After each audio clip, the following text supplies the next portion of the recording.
Karibu mtazamaji, ikiwa jioni ya leo tume ya maadili na kupambana na ufisadi nchini EACC imetoa hakikisho kwa wazazi na wanafunzi walioathirika kwenye sakata ya elimu ya juu kaunti ya Uasin Gishu kwamba wanakamilisha uchunguzi wao hivi karibuni. EACC imetoa hakikisho hili kwa wazazi na wanafunzi walioandamana hadi ofisi za tume hiyo mjini Eldoret kutaka majibu kuhusu sakata hiyo iliyozua hisia kwa waathiriwa siku za hivi punde. Brenda Wanga anaarifu zaidi.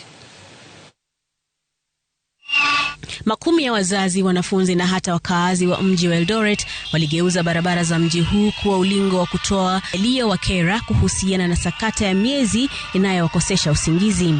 Hawa wakiwa baadhi ya wazazi na wanafunzi ambao hamu yao ya kuwasomesha na hata kusomea ughaibuni ilipigwa breki.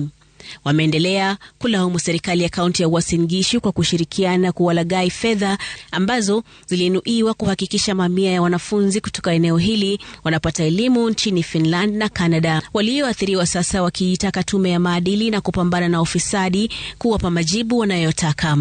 EACC awali ilitoa hakikisho kuwa inachunguza namna shilingi milioni 833.9 zilizonuiwa kugharamia masomo ya wanafunzi hawa zilitumika. Tunataka mtu saidie kabisa. EACC, hii kesi imeletwa, kila siku tukienda mkutano county wanatuambia kesi iko under review na EACC. Mumefanya nini?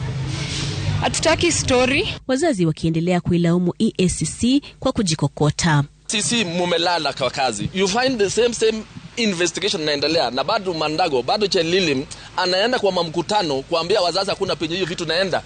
EACC ikisema kuwa uchunguzi huu umekuwa mgumu, japo akitoa hakikisho kuwa majibu yatapatikana hivi karibuni. What I'm commenting is not a process of investigation. I've not given you any details of the findings.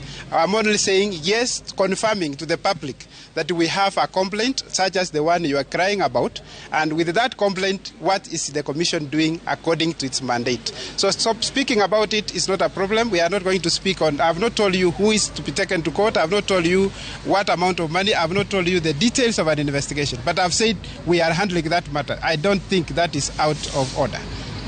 Thank you so much. We wish you well and we want to hope that the things will be sorted out and we'll do our pittance.